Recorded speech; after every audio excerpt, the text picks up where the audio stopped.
What's up, guys? Welcome to episode number 9, and it is jam-packed full of little tiny yummy nuggets. We're talking Starfield, Star Wars Outlaws, Alone in the Dark, and Banishers. And then to finish it off, we are going to take a deep dive into the Cross the Spider-Verse.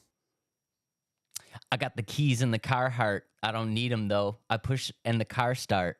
I got the icing like a Pop-Tart and stay spitting fire like a Charizard.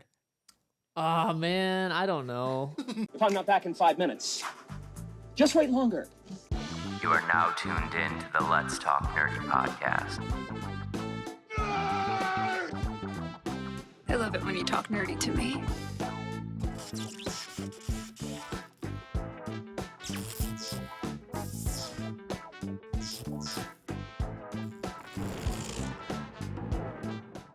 Man, I don't know. Let's go.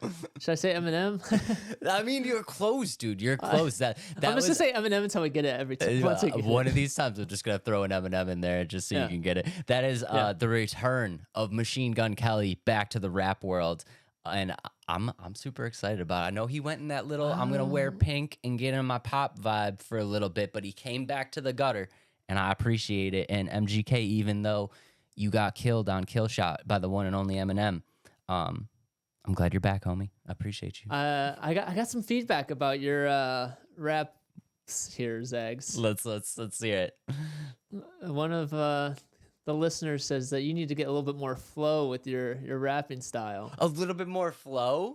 Yeah. Okay. All right. Here's the thing on that, right? I was debating. I'm debating, like, should I really try to rap it? Should I really try to rap it and, like, get some good flow on it? Or is it funnier if I just, like, kind of say it like a nerdy guy would say it? Right.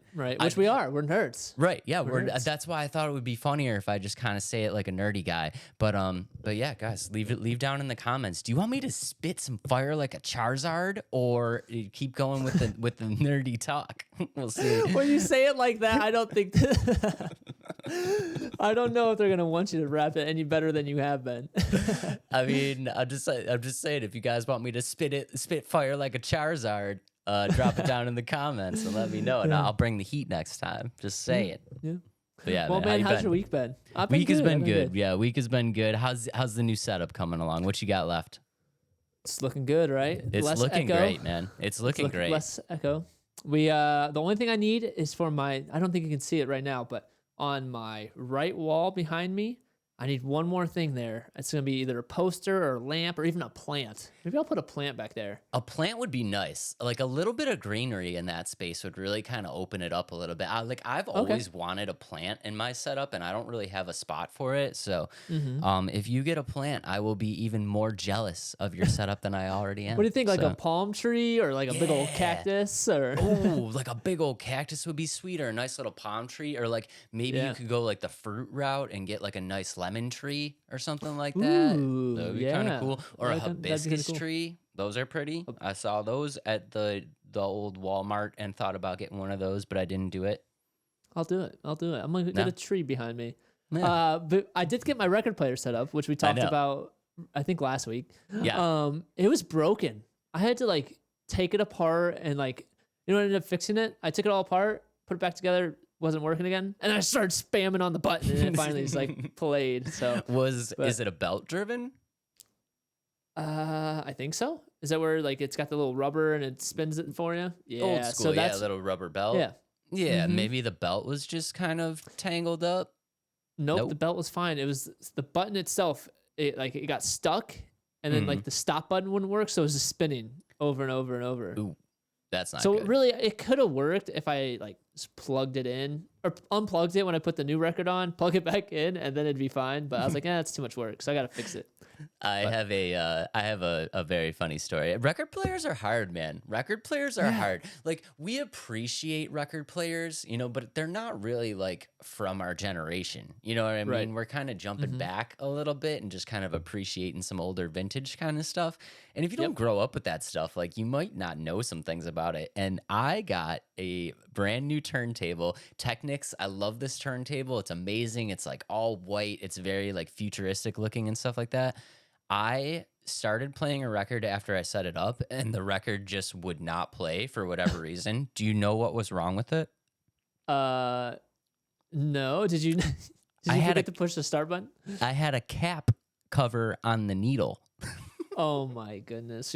You're ruining your record by scraping it up. I Oh, did. I no. ruined the record. I had a cap cover Yikes. on the needle, so the needle was never actually touching the record. It was just like encapsulated in this piece of plastic, and the piece of plastic has this little nub for you to like easily pop it off. And I thought that was the needle. So this like plastic piece is just digging into this record as it's spinning. It was the worst. It was the worst. So. Oh no! Oh no! Yeah, Man, that's the RIP my first record in the collection, but we got it figured out since then. We'll say that. Well, the big question is here: do you still have that record, like as a reminder that you ruined it? No, you Nope. threw it. You're like, nope. You snapped it in half. I'm like, done with this. Threw it away. It wasn't like a great record, but it was still okay. Yeah. I mean, it wasn't like some original thriller or condition, something. yeah. You know what I mean? It was just kind of like a throwaway anyway, but still, Gotcha. Yeah. you know, that was kind of stupid of me. So here we are, learning about well, man, records. Yeah, we love records. I actually have to get after my wife quite a bit, so she left hers just chilling the other day. Like, you're supposed to stand them vertical. You're not supposed to stack them. Nope. She was listening to it yesterday, and she had stuff stacked on the second disc or the second vinyl, and I was like, nope. You better take care of that. So got to take good care. Man, of we them. got a lot of stuff to get through. We got a lot of stuff to get to. So yeah. But reel me back in, Adam. Reel me back in. Reel both of us back in. So. All right. So first thing is first, my dudes. And this is coming from both me and Adam. We hit 150 subscribers on the YouTube channel, and we just want to say like the hugest thank you to all you guys for supporting the show. And smashing that subscribe and hitting the likes and sharing with your friends and everything like that. 150 is like, we honestly did not think that we would hit 150 as fast as we hit 150. And like, we cannot say thank you guys enough. So thank you for everything. Thank you for sharing the show. Thank you for likes. Thanks for all the support. Thanks for the comments and all the feedback on, what you guys like, what you guys think we can improve on. It really does help us grow, and we super appreciate it. Thank you. Yep. And with that said, Dave, you gave the listeners a challenge to get us to this 150, and obviously we hit it in the time frame that we agreed on. We did. So that means Adam is going to be playing a Dark Souls like game. Let's go. And I have refused Dave to do this for a very long time now. However, we hit this milestone. With that said, we're going to have a live event of me getting coached by Dave on I'm going to coach you real Dark good. Souls. Yep. I hope you do. I'm going to coach you real good. Guys, I've been trying to get him to play a Dark Souls game for years now. Like legitimate years now. And I just want to say thank you so much for making this happen. And so we will be doing a live stream at some point. In the near future, and we'll definitely keep you guys updated on the date there. But yeah, we will be doing a live stream. Adam will be checking out his very first Souls game live in the flesh, and I will be there to coach him through the blood splattering action. I'm so excited. This is gonna be sick. Yeah, so let's see how it goes. I'm excited because I almost want to I hope I can kind of prove you wrong, that I can kill some people pretty quick. I hope you can too. Yeah, no, we'll a traditional Dark Souls player, I don't think we love seeing people fail, but we don't want to see it. Like seeing you fail 100 times is funny, but if we watch you play and you just kind of jump into Bloodborne and you're slashing and we're like, let's go, one of us. All right, well, let's hope we can get to that. I hope you do well, man. I think you'll do well. Yeah, it's going to be a lot of fun. So we're excited about that. We're very excited about that. Thank you guys again. I super appreciate you guys. Adam does too. We really do appreciate it. And stay on the lookout for the stream coming very soon, which I think would be a good time to get us into. Did we get any comments? I didn't look at any, so it's all on you, You didn't look man. at any comments. Okay. I didn't look at any. Some TikTok them for sure. I was looking through the comment. TikTok is a plethora of comments. Yeah. Y'all on the TikTok. I love you guys very, very much. Thank you for all the comments, because seriously, you guys are just filling this segment. I love you guys. Thank you so much. The only comment that I pulled today, and I think it's a good introduction into our first topic, and this is why I pulled it. We did post a little bit, spoiler alert. Our first topic is going to be Star Wars Outlaws, the new game. And we did post a little bit of a teaser, just kind of letting people know that that game dropped. And we got one comment on there. We got a bunch of Adam made some people mad. But I mean, I don't know. I didn't make people mad. The person that commented made other people mad, and they kind of went at each other. So. Yeah, so we started a whole TikTok fight, which was just amazing to watch unfold in the flesh. And this comment comes from Lucas J Gaming, who just said, "No lightsaber, so it's an L." Which I have some comments to talk about that too. I have some comments to talk about it too, and I'm not going to comment on that comment just yet because it's going to spoil some of the review. So let's just get right into it. But ladies and gentlemen, please keep that comment in mind while we talk about our first topic, Star Wars Outlaws, the game. And I will get the trailer right away. Let's just do the trailer right away. So you guys kind of jump into it. This is just the trailer of the story itself, not the gameplay. The gameplay has its own trailer, but it's kind of long, so we're just going to pull up the original trailer here. And Adam, Ubisoft dropped this at their Forward event? Yes, at their Forward 23 event, and a lot more other games. Actually, this whole last week was the Summer Games Fest. So there's games released for Sony, Xbox, PlayStation. Oh, I said Sony. For Xbox, PlayStation, PC, just a bunch of games, and like, we'd love to cover them all, but that'd just make this podcast probably like 4 hours long if we really wanted to. There's some stuff that we're really excited about, but these are some of the top games that we want to talk about. Like there's Sandland, Alan Wake 2, Payday 3 was announced, Lord of the Rings, Return of the Moira, Avatar Frontiers of Pandora, just a bunch of games, and a lot of them are going to be in beta too. So yeah, let's just jump into this trailer. Really excited about all these games coming out, but this is one of our top games. I'm excited for this one. Yep. Again, this one's made by Ubisoft. Yep. It's just something about the fact that if I see anything Star Wars, I'm just immediately happy. Like, do you have that feeling? I have that feeling. I love that part right there. That's Han Solo in the carbonite. Yep. Oh, I love that so much. And so this game's going to be taking place between Empire Strikes Back and Return of the Jedi. Yeah, so that's where it fits into the timeline. Yep, and then this is the main character. Her name is Kay Vess. She's a thief, and that's her little pal named Nyx, I think is super cute and adorable. It's like if I were to have an alien pet, that's what I want. It's definitely like the alien version of having a dog, I would think. But right? I think, just look at him. And just a little prelude here. I think that your little character guy, Nyx here, I think he's going to be pretty important to the actual gameplay and not just so much a companion. Right. And which the gameplay did show a lot of what he's going to be able to do.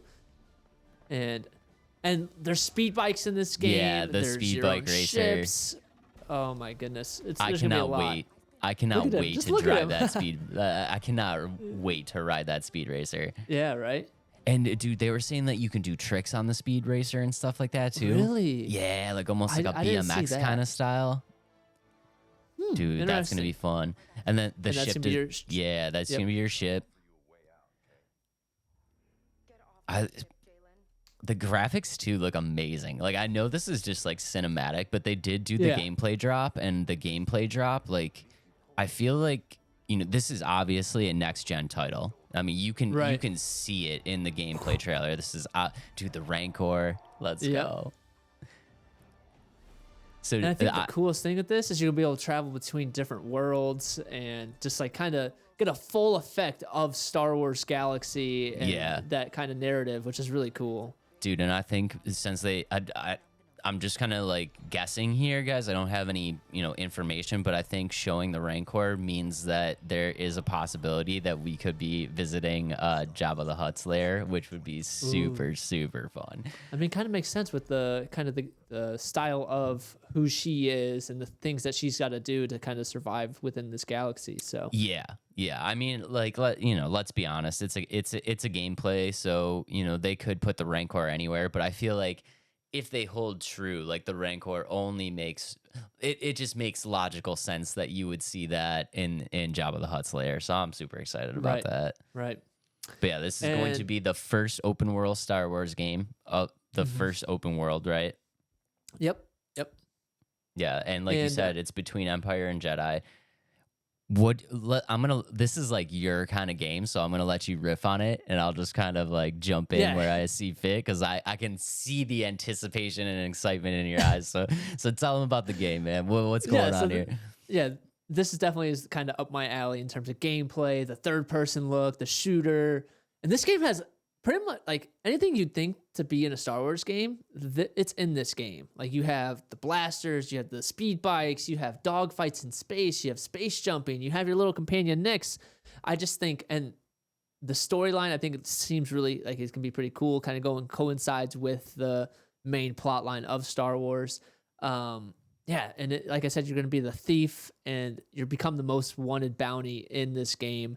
And I'm guessing like it's going to be one ultimate heist that you're going to have to complete to kind of become free. I'm guessing kind of what the story is going to turn into. That's also what I'm thinking. That's kind of what I think well. it's going to take to. Yeah. Yeah. And honestly, like, so a big complaint of the game so far is there's no lightsabers, there's no Jedi, but they've done that for literally everything else. So my thought is like, why do they need another game that needs to have Jedis and lightsabers?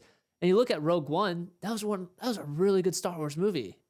There wasn't very many lightsabers. You know what I mean? If any, I can't remember. I haven't watched it in a while, but that was one of my complaints when like kind of the new movies dropped, as I was like, I'm missing the lightsaber. You know what I mean? Like I'm just missing it. But I mean, in this game, it makes sense, right? So you know, let's jump back just a little bit storyline wise. You know, like Adam said, this takes place in between Empire and Jedi.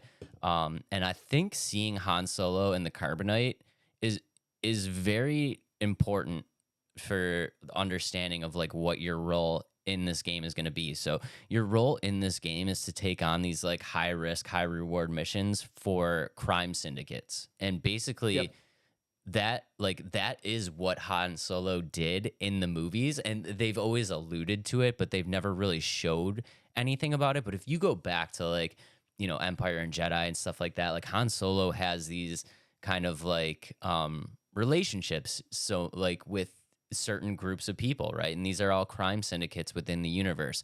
So I think what this game is kind of mimicking is you taking over for Han Solo in a sense. I mean, storyline wise, it's not like, oh, Han Solo's in Carbonite, so now I have to take over. But that's kind of like the feel that I get for this, right? Is like you're now kind of taking over those missions that like a Han Solo would do.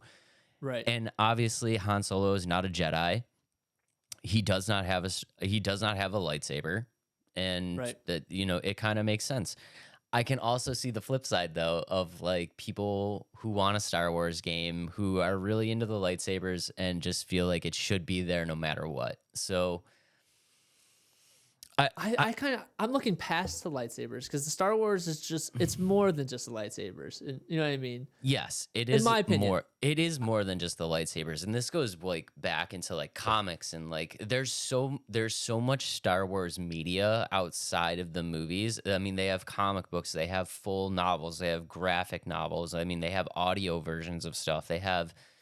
I mean, the universe itself is expanded upon way more than in the movies.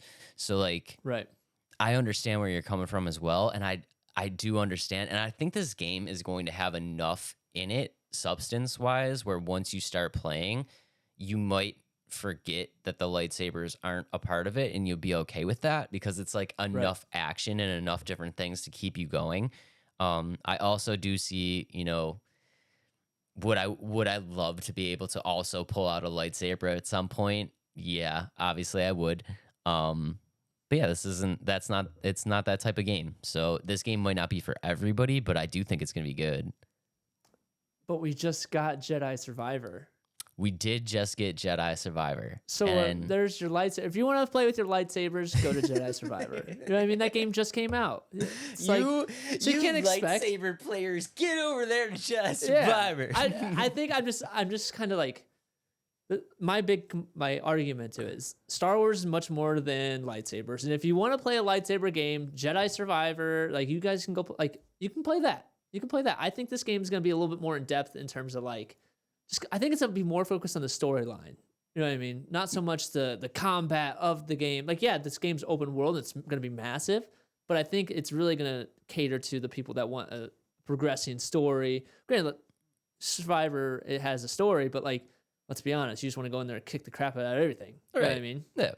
And this game has mechanics of stealth and just different mechanics that you don't really see in a Star Wars game, like the stealth, the driving of the speed bikes, the ship, like all of it, and the parkour interacting with the environment, which that's what Nick's gonna be able to do. From the gameplay reveal, you can see that Nyx can interact with the environment like by pushing buttons or like fetch different weapons for you. And I'm sure other things as well. So that's kind of cool. He can steal stuff from people. Yeah. That's what I mean. So that's cool. Yeah. I'm excited about that. I think that's cool.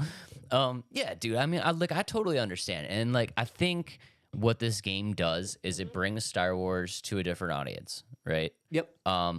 You know, obviously you guys have probably found out by now if you've been listening to the episodes and stuff like that. Like me and Adam are gamers. We are both hardcore gamers, but we are both very much different types of gamers when it comes to like the type of stuff that we like. You know, Adam loves shooting, he loves racing, stuff like that. I love fantasy RPGs and like smashing stuff with swords and you know, like puzzle kind of like Zelda-y kind of you know what I mean? Yep. So like, you know, like kind of like what Adam said, we just got Jedi Survivor, and for an audience like me that wants to hit stuff with swords and solve puzzles, we have that game. And now for an audience like Adam, who would much rather race around, you know, on speeder bikes and shoot stuff, exploding everything. Yep. Yeah, like he has that game now too. And you know, as much as I want to say like, you know, am I gonna miss the lightsaber? Yeah, I'm gonna miss the lightsaber, but like also if you just kind of look at it and like I wish I had a better like a better way to say this, but like it's almost selfish, right?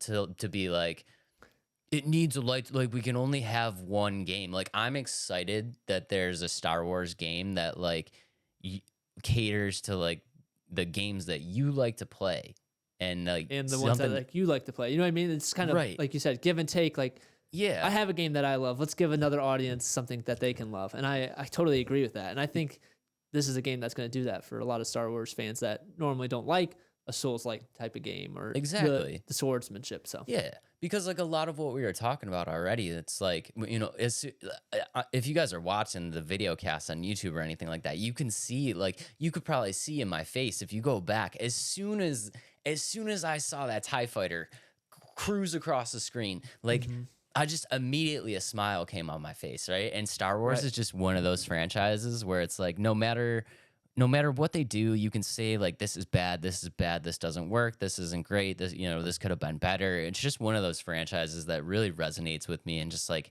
anytime I see anything that has to do with it, like I'm just kind of happy and excited. You know what I mean? Right. So like I will very easily be able to pick up this game and like I said, I'll be sad at some point that there's no lightsaber, but you know, then I'm going to jump on my speeder bike and start shooting stuff, and then I'm going to jump in my ship and go warp speed to another galaxy. Like that will be long forgotten very soon. You know what I mean? Right. So I'm excited for this game, and I'm excited that you are kind of getting a game that kind of tailors more towards you, man. Right. I'm super excited. I will say there are some concerns about who's developing this game and whether or not it's going to be very good. Big concerns. That being Ubisoft. Yes. Ubisoft is the one producing this game. However, it is the same group that produced The Division. So this just kind of like hurts my heart a little bit. So they like took the massive studios and like, nope, no more Division. You're working on these big games. Yeah. And so I think the developing team that's making it is the right team to do it in terms of Ubisoft. And this is going to be a game for Ubisoft. If it's a make or break game for them. It literally is. I think it's bigger than the Avatars from I can't remember. Avatar Frontiers of Pandora game. Like I think this game is the game that will make or break Ubisoft. I think it is too, because you know, outside there's been one complaint with Ubisoft for forever, and it's they can't seem to nail down a shooting mechanic. They can't seem to nail down this like a proper shooting mechanic. And Division was kind of like the first game where they were like, okay, this mechanic is good. You know what I mean? Yeah. So it makes sense that they would pull that team from Division to work I on know, this. I know. But like Division has a lot of competition, you know what I mean, when it comes to like the shooter market. You have your CODs, you got all that stuff, right? So this, I think, because of the franchise attached to it in Star Wars, it is going to bring in a big audience, and this is going to be like Ubisoft's like, hey, we can do shooters. Like, hey, we can do it. You know what I mean? So like I said, or like you said, yeah, this is a very big game for them, I think. Yep. And kind of going off that, they also have not going to go into it too much. X Defiant, though, is another game that a lot of people are super excited about. That's supposed to be the COD killer. Yeah. We're not going to talk about that, but Ubisoft's got a lot of stuff going on their plate right now. And like I said, these games are going to what brings Ubisoft back into like the serious talk of like good game developers. So yeah, I'm super excited about this game. I will say there is one thing that's another big complaint from a lot of people is no character customization and no multiplayer, which I'm okay with the no multiplayer or the no customization. I'm like, you are a K-Vest. Like, get engulfed in being K-Vest. I think that's super cool. I hope they do bring in some sort of character like customization into the point of like different outfits and suits and stuff like that. I think that'd be kind of cool. But the multiplayer, I'm okay with not having that. That makes sense to me. I mean, you're playing, like you said, you're playing as a designated character in the storyline. You're not playing as just a random RPG character. So it makes sense that you don't get to customize your own character. Now, like maybe you can change hair color, like you said, or change outfits or something like that. That's fine. But I honestly wouldn't expect a character customization. Like we didn't get a character customization in Jedi. A little bit. In the second one you did. You got much more. I thought you could like do stuff with the hair and do a bunch of stuff with Cal himself. You could, but like you didn't get to design your own character. Like you still you were still Cal. Yeah. That makes sense. Okay. I feel you there. So I'm okay with that. What I'd really love to see more is, can we customize the ship? I'm not so much worried about the character. Like I think like having your own ship and being to customize your own ship would be even cooler than being able to customize your character. Right. I don't know if that will be a thing. That's a good question. Hopefully at some point, maybe.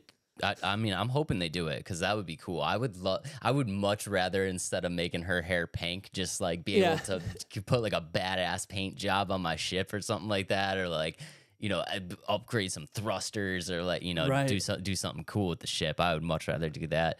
How do you feel about this open world though?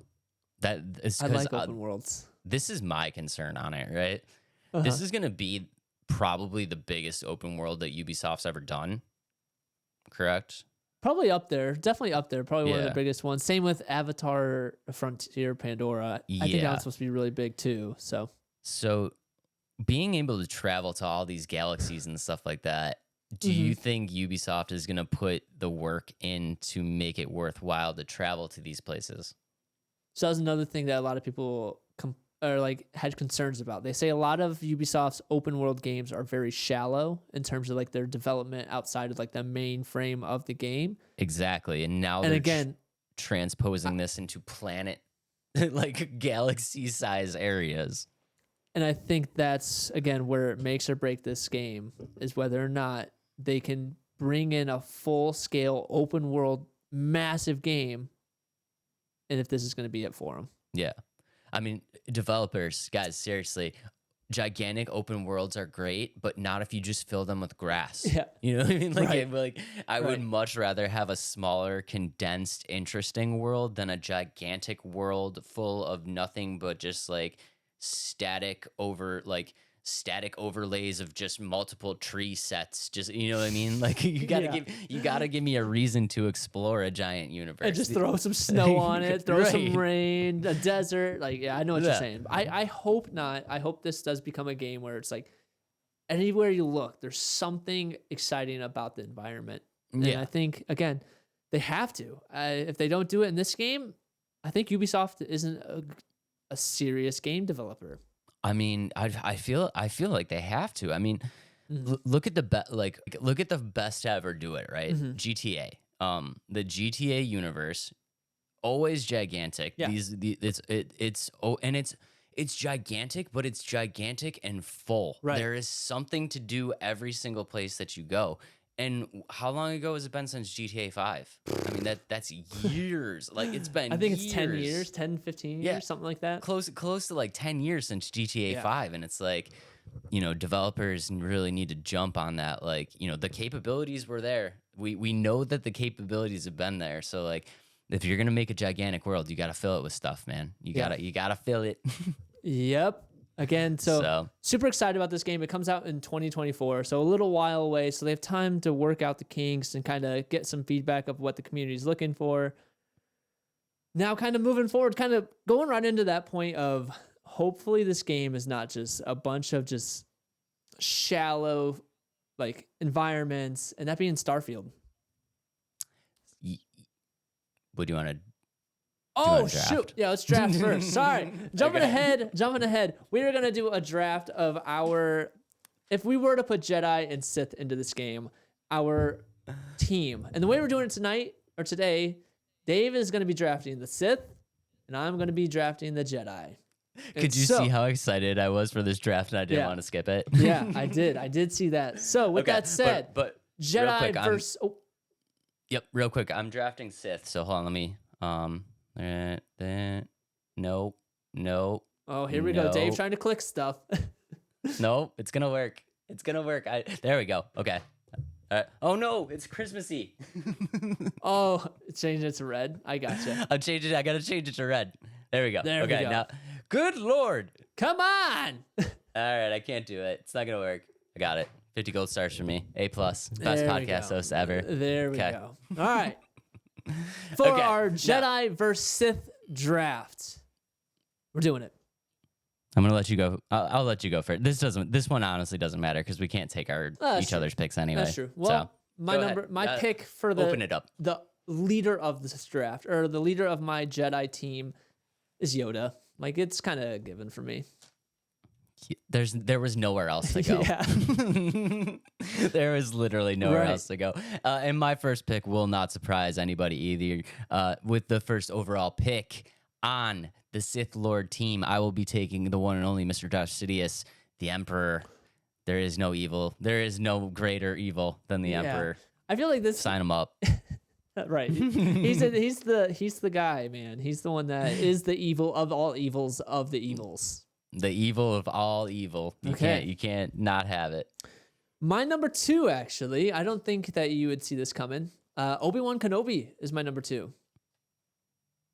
Okay. Yeah, all right. I put him above somebody you're probably thinking I probably shouldn't have, but I did. I did not think you were going to go there next. I'm pretty sure you're going to go there after the Obi-Wan pick, but number 2. I like it. I like it a lot. Obi doesn't get the respect. That's what I mean. Obi doesn't get enough respect. Yeah, he don't. Who trained Darth Vader? Listen. There is no bigger advocate for Obi-Wan. Okay, right? I'm just saying. I love him. I had to put it out there. He deserves to be on that list. Yeah. I just think in the general pop, he doesn't he doesn't get the respect that he deserves. Right. Okay, ladies and gentlemen, with the second overall pick, I'm gonna take Mr. Dark Revan. I love. Yeah, I like it. I love Revan. Just dueling special, the dual wielding sabers, like, get out of here, bro. That's get out cool. of here. And trained as a Sith and as a Jedi, knows both sides of the Force. Yeah, it's got to be there. Let's go. My number 3 pick on my Jedi team is Mace Windu. The Samuel L. Jackson? Yep. Mace Windu is my next pick. Just because he has a purple lightsaber? How'd you know? Is that real life? That real life? And he's a really powerful Jedi, but I like the purple lightsaber, so yeah. Yeah. Do you know a funny story behind that? Do you know why he has a purple lightsaber? Isn't it because I can't remember. It was something that he said that I'm not going to do it unless I get a purple. I can't remember. Something like that. Yes. and it is a very selfish reason. And somebody fact checked me on this, but I do believe the reason why Mace Windu has the purple lightsaber is because Samuel L. Jackson said that he would not do the movie unless he got a purple lightsaber, because nobody else in the Star Wars universe has a purple lightsaber, and he wanted to be able to be seen on screen at all times. That's funny. Well, he was. Isn't that crazy? He was the biggest actor in that movie at that point. At that point, yeah. I mean, I probably would have given him a purple lightsaber to have him in the movie, but also like Samuel, I was like, come on, man, come on, man, you didn't need that. Well, he did, and he got it. So. All right, number 3 on the list. I'm gonna go with little Darth Maul. I knew that one was gonna be on the list. I like him a lot. He's a cool I villain. like him a lot, dude. I know his appearance was cut short in episode 1, but okay. Who? I believe you know this. Who is my favorite Ninja Turtle? It's gonna be Donatello. Donatello, that's correct. Go. Let's go. And Donatello rocking the bow staff. Darth Maul has the bow staff of lightsabers, and I love that. I like it. Yep, I like it. All right, my number 4 pick. Shoot, I forgot which one I wrote down. No, I didn't. I just want to make sure I had one right next. I already know who Ahsoka. it is. I do not know who it is. Let's go. Yeah, dude. Let's go. Okay. I expected you to have Darth Vader in here a little bit sooner, because she's fought against Darth Vader, took his mask off. She's super fast, super powerful, and that's why I put her on my list. That well deserving of that spot. All right, with the 4th pick for Team Sith Lord, I'm gonna take Darth Sion. This is a very guys might not know who I'm sorry, not guys. People might not know who this is. But this Sith Lord is got to be one of the most powerful unknowns in the Star Wars universe. He literally died and is now immortal because he is held together by the dark side. Like, I have an immortal Sith Lord on my team. That's pretty powerful. Mic drop. That's pretty powerful. Well, how is he defeated then? He can't be. Ooh. Just pull Let's a go. Deadpool chop off his head kind of situation. I just long played you on the Dr. Manhattan there. You did. I did. That was the long con on the Dr. Manhattan. I took Dr. Manhattan and I put that in my pocket and I never forgot it. I like it. Well, with my 5th overall pick it's Luke Skywalker. You can't have a Jedi team without Luke Skywalker. You can't. I don't honestly like he gets beat up quite a bit, but he always gets back up. He always gets back up. He always gets back up. Exactly, and that's kind of why I went with Luke Skywalker. That's a solid list. Okay, ladies and gentlemen, with the 5th and final overall pick, Adam. Darth Vader. Wrong. Oh wow. Let's go. Oh. I decided I'm gonna go with Darth Caedus. I like Darth Caedus, man. Yeah, let's go. I mean, close. He's close. All right, so he's Vader's grandson, so still kind of close. But again, just a complete badass and trained as both a Jedi and a Sith Lord, knows both sides, and has been compared to the lightsaber skills that would only be topped by Luke Skywalker. Okay. If you're talking 1-2 on the list of lightsaber skills, I got to take them. Gotcha. So, yeah. Gotcha. I like Great it. Draft. Dude, this is a fun draft. This is a great draft. There's one other thing I was going to say. Shoot, I lost my train of thought. Whatever. Let's keep moving on. We'll keep moving on. We got a lot to get over. I will say one thing real quick. Yeah. Oh, wait. Sorry. Yeah, after you. Sorry. I got what I was going to say. Go ahead. Nope, go ahead. We all noticed that Darth Vader did not make the list. And I'm going to throw it out there and I'm going to get ready for some comments so that we have some comments for next week. Darth Vader's soft, bro. Just saying. He's iconic. He's iconic. He's amazing, but he went soft, dude. If I'm building a Sith Lord, he went soft. If I'm building the Sith Lord team, can't have that. Yep. Can't have that. He turned on the Sith at the very end. He did. And he did. So, kind of going off of that, I was thinking about putting Anakin as a Jedi. I was like, that's kind of cheap. That was cheap. So I didn't put him on my list. Yeah, I was wondering about that. Like, if you took Anakin, could I not take Darth Vader too? So I took him. I kept him off my list. I was like, he became more of a villain. Like, one episode of Anakin being bad, or two, three. Yeah. Well, he turned into Darth Vader the third one. He turned into Vader in the third one. Episode 2, you were getting like flashes, like glimpses where like you could see the writing on the wall. But like episode 3 was that first, the mask comes down, click. So he's been Darth Vader so much more so than Anakin. So that's why I didn't put him on my list. Makes sense. Great draft, though. Yeah, that was a great draft. All right, now with that said, kind of moving forward to more of the stars, kind of like we were talking about, hopefully this game is very dense, full of good environments and things to do. However, there are a lot of concerns, and we're talking about Starfield, which is coming out September 26th. Xbox exclusive. We are talking about Starfield. And I have 2 words for this game. And then again, guys, this is an Adam game. He's super excited. So I'm gonna let him riff on it a little bit. But I have 2 words for this game: ambitious and overwhelmed. We are thinking the same today. I have that written down in my notes.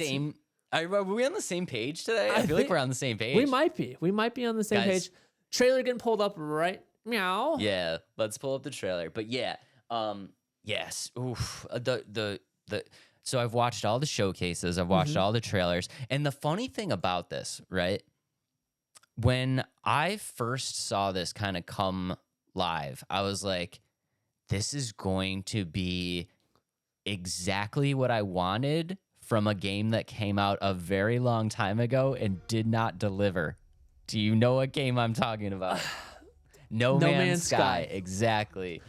And I have a lot of things to say about this, but this trailer's old. They did a huge showcase of the gameplay on the Xbox showcase on Sunday. They closed with it. It was like 45 minutes, right? It was a massive showcase. Yep.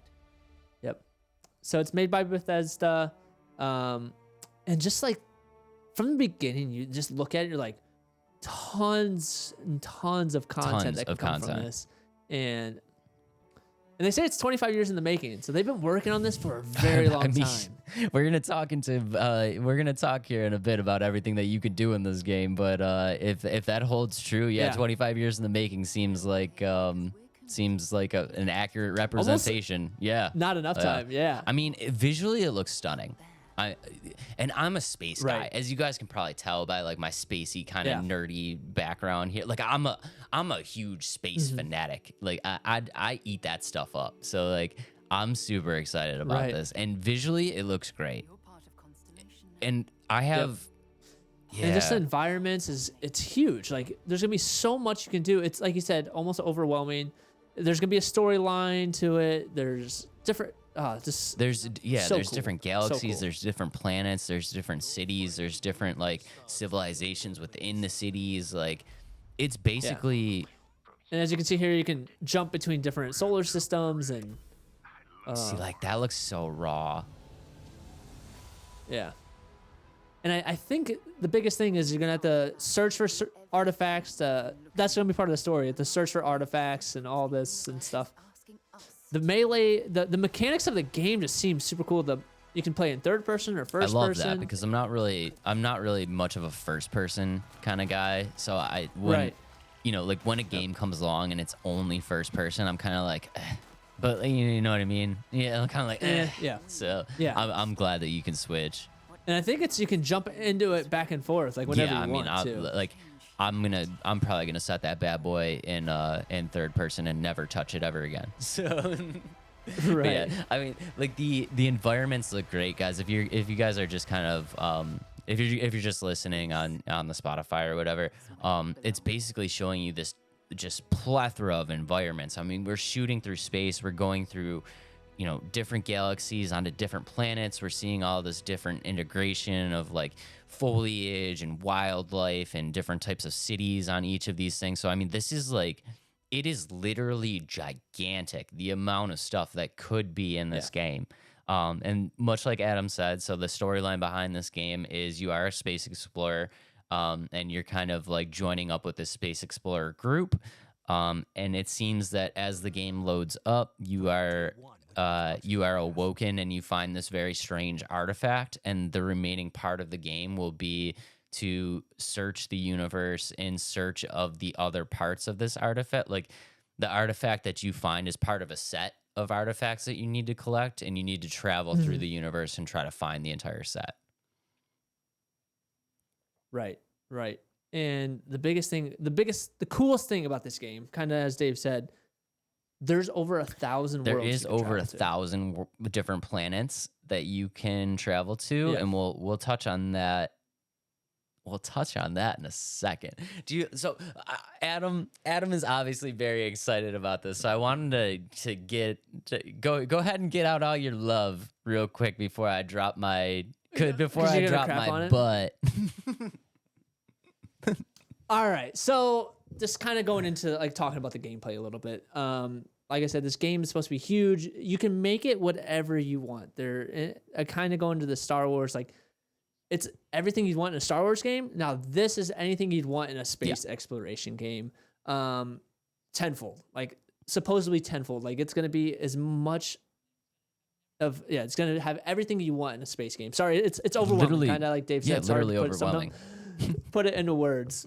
So you'll get your own ship, which you actually get multiple ships. You can buy a ship, you can customize the ship, you can upgrade the ship, you can hire a crew, and that's like just the start. And then like kind of going off the ship in space, you have dogfights, and to really attack the other ships, you have to like allocate power certain ways. So like your blasters and your shields kind of combat, or you can allocate the power to make you fly faster. It's super cool. There's tons of stuff. The character customization is in depth, but the way they showed it and explained it, it's in depth but very simple. At the same Everybody time, was which is kind of really raving cool.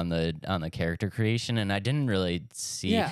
Also, like I'm not a big character creator, and I don't know if you are. I know some people really love to like, really get in there and try to make it look like themselves, but I kind of I'm that guy that's kind of like, give me preset B, and you know what I mean? Like let's start this game. You know what I mean? So the character creation didn't do too much for me, but I mean it's cool that it's in there. It's cool that it's in there for people that like it.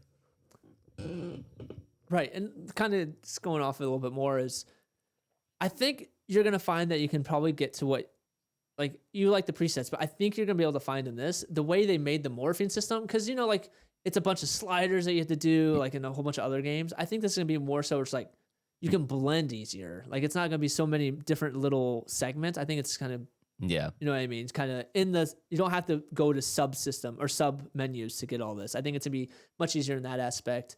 Your character, you'll be able to have like a different backstory that can help you in different ways of the game. And it's just so big. And you'll have the skill system, which there's 5 skill trees and 4 skills per the tree. You upgrade it by completing different challenges, and I don't know where else to go. It's so much to talk about in this game. It's super ambitious, very ambitious and overwhelming. And guys, I'm sorry, I'm gonna break the podcast rule here, and I actually I actually do take notes. And this game, honestly, there's so much about this game that I literally kind of I'm gonna do like a quick run through, but I actually have to kind of read my notes because that's how much is in this game that you will literally forget everything. So like Adam said, you are a space explorer. You wake up, you find a strange artifact. You join this explorer faction, and your goal here is going to be to find the remaining sets of these artifacts. And I relate this story a lot to like Ready Player One, where you're trying to find the keys, like something like that. So that's it's kind of like a galaxy-wide scavenger hunt is like kind of what you're going on here. And the main system that you're going to be working with is the star map, which is this gigantic star. This is like your hub of like how you travel around, right? And so within the map, you can fade this map all the way out to like universe size. So you're going to see different galaxies, and then you can zoom in and you can see different planets within the galaxies. And then you can pick a planet and you can zoom in on the planet, and you can see these different civilizations that are all throughout the planet and like figure out where you want to go. And the city diversity that we've seen so far does look really, really cool. So like these cities, I'm hoping for the most part have their own kind of like their own feels and their own vibes to them. Like they were showing in some of the gameplay, they have like a Wild West like kind of city. They have like a like a space cowboy city. They have like a cyberpunk kind of vibe where it's like neons everywhere and stuff like that. And they have like just very densely populated by like quote unquote animals. Like there's not a lot of like human civilization. It's just a lot of forests and stuff like that. So it is a diverse thing. And like Adam said, there's going to be over 1,000 planets that you can kind of jump to and jump around in all these galaxies. And thus, because the travel is so extensive, another part of this game is you can build outposts. And outposts are basically like, from what I've gathered in my research, it's like you can build home bases on all of these different planets. And then when it comes to hiring your crew and stuff like that, like you're going to be able to bring people into this story with you. You're going to have like your gameplay character kind of buddies that are always kind of with you, but you're also going to be able to just pick up like crew members, and you can assign those crew members of like, do you want them to go to the outpost? Do you want them to be on this ship? Do you want them to accompany you on the ship that you're boarding? So I mean, this game is basically like galactic business to me. Like that's kind of what it like feels like to me, is like you are running like a galactic business. Because these outposts, the outposts, from what we've seen in the outpost builder, almost looks like a mini version of like a Sim City, right? So you're like building these outposts, you're having these quote unquote crew members, which are like your occupants, and you need to have them take care of the facility and stuff like that while you're gone. I mean, it's just a lot. You can do weapon modding. The one thing that I thought was really cool is they did say that the gravity field on each planet is going to be different. It's going to so affect it will the affect weapons. everything. It's going to affect how you move. It's going to affect how the gun works. It's going to affect, like, if you want to think of just like the most realistic, like kind of galaxy simulator that you could possibly think of, I think that's what they're going for with this game. And like, I'm super excited for it, because this is the exact game that I thought I was getting when No Man's Sky dropped years ago.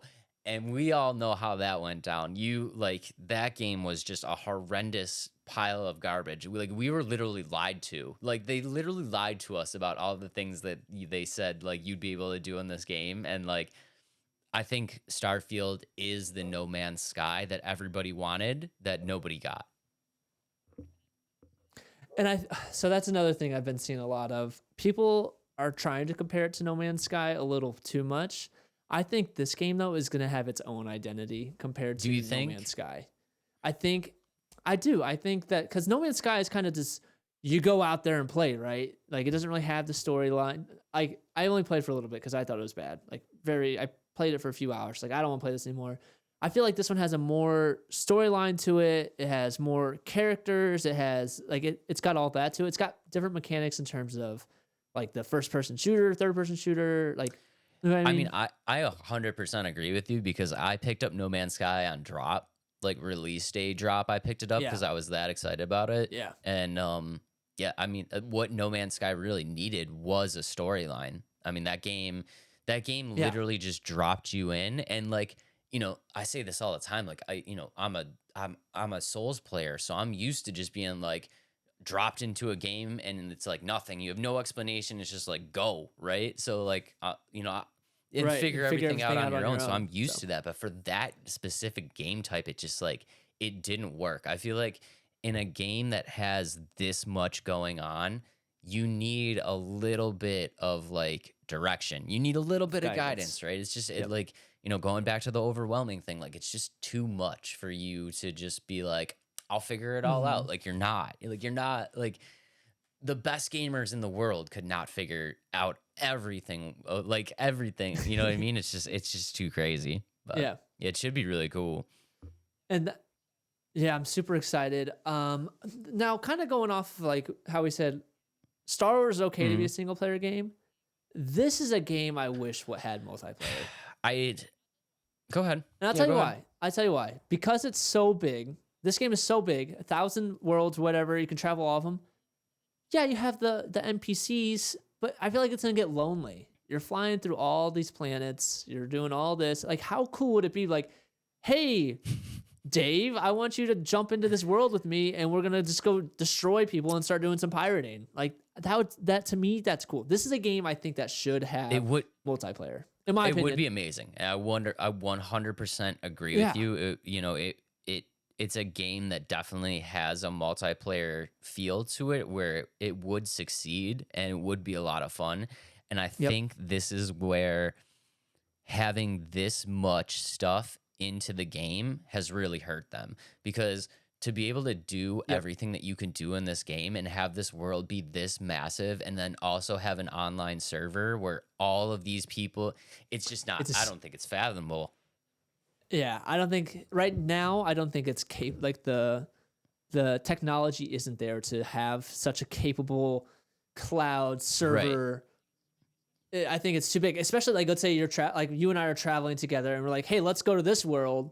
And then so really we're server jumping to a different world, and you'd have to have thousands on thousands of servers, because you're on one server, but how many people are in that world? So I understand why they can't do the multiplayer at this point, but it'd just be so cool just to think like, Dave, hop on my ship. We're gonna go to this world. It would 1000% be awesome. And I if you gave me the old ringy ding ding and was like, yo, let's go spaceship pirating, I would be on that ship in a second. I just, that's what I mean. Like I said, I just think like having this much in the game is like the multiplayer is where it's actually come to like kind of bite them in the ass, because it's like you've made this amazing experience and this like so in-depth experience that it's just too much to take online. Like I could see us like jumping into this pirated ship and then we like warp speed to another galaxy and your Xbox just like fizzles and like starts on fire. You're just like, I just can't handle it. Right. Yeah. Right. I will say there was one other thing I was gonna say. Although Elder Scrolls, what is it called? Elder Scrolls. Right? I never played that, so it's hard for me to remember. They started out solo only, and they ended up creating an online version, right? I never played them, so I don't know the full details of like Elder Scrolls. They did end up being able to do an online. The only thing though is Elder Scrolls, as in depth of a RPG as that game actually is, and how vast of a landscape it is, I still don't think it even comes close to what this game is going to touch. No, definitely not. But what I'm saying is like it started out as solo. Maybe they'll make like 10 worlds are multiplayer. You can fly to these worlds. That could work if they limit the galaxy down to a certain size for multiplayer only. I mean, that could work. I also think that like with a game like this, especially, games drop all the time, and we get day one patches, we get week one patches, we get month one patches. I think this game, because it has so much going on, and it has to be just such a taxing process to check every every aspect of this game.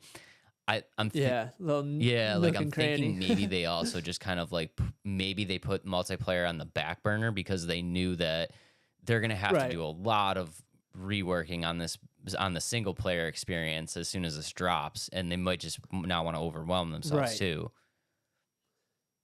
And I think that to that point, I don't know if it's ever going to be a thing, but it's just what I would love to see in this game is some multiplayer. Again, I don't know if it's ever going to happen. Probably not, but because like Fallout never got multiplayer. No. I mean, I'm sure you're not the only one, to be honest, and like maybe you could start the movement, man. Guys, let us know in the comments down below if you want to be part of the Starfield multiplayer tactical squad. Yeah. Part of the Let's Talk Nerdy, the Let's Talk Nerdy Pirates. That'd be sick. I will say, so kind of going off the bugs and stuff that you're saying, the Todd Howard, so like the game developer, he said this is the Bethesda's game that has the fewest bugs of all their games. But it's one of those things I'll see it when I believe it. I will see it when I believe it. Yeah. With how big this game is, especially with that launch of the last Assassin's Creed, like I need to see it. You know what I mean? Like the last Assassin's Creed. Different developers. Oh yeah. I'm sorry. This isn't Ubisoft. Don't confuse Bethesda and Ubisoft. But either way, dude. Like I'll believe it when I see it. So yeah. Right. another thing I was going to mention that it's capped at 30 I was gonna bring frames that up per too. second. What's the deal? People are like freaking out, saying like, "Oh, it's not finished. It's not finished." And like developers, like, I think it's finished or it's gonna be finished. I think it's to keep it consistent. Here's Like the whole. Here's what I think happened. I think this game, you know, as they said, was 25 years in the making or whatever. It was probably an idea for a pretty long time, but let's talk like actual development. Maybe this game has been in actual working development for like, let's say 7 years, right? Something around that time, maybe 10, who knows? Either way, I feel like this game maybe was meant to be a last gen drop, and it just took a little bit too long, like a little bit longer than they thought. And like now to have a game this size and like redo all the texturing and like redo everything for the next gen, like would just be such a ridiculously long and arduous task that they're like, in their heads, they might be like, this is a last gen game, but we're just going to drop it because like we missed the boat and we're sorry. Like, do you think that's a possibility? I don't know. But like, how effective? Like in my opinion, and like in your opinion, how affected are you versus 30 frames Not at all. versus 60 frames? That's what I mean. I don't think it really is a big deal. Sure, maybe that was the case. It was gonna be for next gen, but they took their time. They polished it as much as they could, and it's gonna play phenomenally. Like you're never gonna have like frame drops. You know what I mean? You're never gonna have that. As you should hope with 30 frames per second. Yeah, I mean, this game is going to be at 30 FPS. Like, is it really going to affect the gameplay too much? I don't think so. I think everybody's going to love this game no matter if it's 60 frames, 30 frames. And let's be honest, people are going to play it either way. And again, I'm ready for the comments. Go ahead and hit the comments. I don't know. It's just not 60 FPS just isn't a big deal to me. It's just really not. And like, I agree. I'm an old school gamer. I'm the first to tell you, like, I'm an old school gamer. Like I have a gaming PC. I never touch it. I have a PS5 that I play on a TV, like a regular, like, it's just a TV. It's not like a gaming monitor or anything like that. So like, I don't know, that stuff doesn't really bother me as much. The thing that I kind of notice is graphics wise. So like if I'm looking at it, Yep. It does look like a last gen. It doesn't look like next gen to me. It doesn't mean it looks. It doesn't mean disagree. that I disagree. it doesn't mean that good. it looks bad. But I'm just saying, like, it just doesn't look like next gen graphics to me. It looks like PS4 era. You know what I mean? I don't know. I think it looks like next gen. And the biggest thing is you'll be able to play this in 4K, so it's gonna look even better. So like, what have you been watching it on your phone, your laptop? Have you been watching it on 4K I've been watching monitors? it on 4K. I think. Sure. I think it looks really good. I think it looks like 4K next gen. I don't know. I think graphics. texture wise, it kind of looks last gen. I suppose. I guess. Especially I don't know. when you're I don't looking see at it. like NPC character models and stuff like that. I'm kind of like, it's Yeah, kind but of the NPCs like the NPC, sure. Like, but the world itself, Yeah, I think it looks really good. Like the environment, I think looks next gen. But you gotta think like this game. Like, would you rather have like insanely good environments or insanely good NPCs that really are obnoxious and annoying to talk to? I mean, environments all the way. Yeah. Yeah, exactly. So I think that's probably where they put more of their emphasis, especially with like they're like really like proud of their lighting, the way they have the light hit the world. yeah. And I think that's where they Each put planet most has of it. its So. own like, and they've really kind of like focused on this like cinematic lighting. So like each planet is lit like how it should be in the universe. And that's one thing I wanted to just kind of touch on. Is that they actually did. I don't know how true this is, but a lot of the research that I did, they kind of contacted NASA like experts Yep. in some of these situations. So what they've done is they've obviously there's no way to prove this because we've never been anywhere outside of Mars, but they've made they've made worlds that theoretically could actually exist. It's not like they just went crazy and were like, Throwing just balls like in space. like, oh, let's put a 70-foot crocodile with wings on this planet. You know what I mean? Like they kind of just like these things. They say that these things are going to look not Like they not belong in the familiar, but environment. like they belong there. And I think that's kind of cool. And Yep. and when it comes to exploration and stuff like that, like I'm a huge nerd when it comes to it. I want to see every nook and cranny. I want to find the special thing that nobody else found in the game. So like I'm excited for it. Graphics wise, super does it look excited. a little previous gen to me? It does, but again, like you're talking to the dude that still plays Star Fox 64. So like, do I really care? Not at all. Nothing. It means nothing to me. But I can understand why some people, this kind of like newer generation of gamer, would Yeah. care about 30 FPS and possibly previous gen graphics. And to be honest, all those ones that are complaining about 60 FPS versus the 30 FPS, go back 7 years. You would never be talking about this. You know what I mean? Like, you should just be excited where the games have become versus what they were even 5 years ago. Like, it's insane on what the games have, like the capabilities of 100%. And I hear this all the time. I hear this all Yeah. the time with like obviously my favorite game is Bloodborne, and like I hear this all Right. the time because it's a PS4 release. It's 30 frames per second, and like people are saying all the time, like I can't wait for Bloodborne on 60 FPS, and I'm just like, but yeah, like I can't wait either. It's amazing, but still, like 30 FPS is a great game. Like you know what I mean? Like it's still good. Yeah. So whatever. Right. Mi- All right. Well, like we said, this game is coming out September 6th. We're super excited. I can't wait to be a space pirate and steal sandwiches from sick. everybody. Yeah. 'Cause that's what I'm going to do. Sorry. One more thing I want to say on it is that I'm kind of going to the ship customization because Yeah. we kind of only touched on it. It is so cool. You can build the shape to the ship to any Yeah. shape you want. Like watching the gameplay or the showcase, it was like, you can make them look like a giant mech or like different animals. I think that's really cool. So that's the only last thing I want to say about it. But super excited about this game. Comes out September 6th of this year. Very soon. Dave, Very you soon. know what that means, right? It means you have to get this either on PC or buying an Xbox Series X. if they do multiplayer, or if they don't do multiplayer, then I'm just gonna watch you play it, and it's gonna be just as fun. What? Why are you not going to get it on that? Why would you get it on your PC? You have a I beast do of a have a beast computer. of a computer, which I Dude, you can play with a controller. You just have to plug a controller and you're like, oh, look, it's like I'm playing on a console, right. but 4K all the time. This will be my first PC game then. It's gonna be exciting. You better. It's 'Cause gonna I be wanna see you exciting. play guys. this game It's gonna too. be great.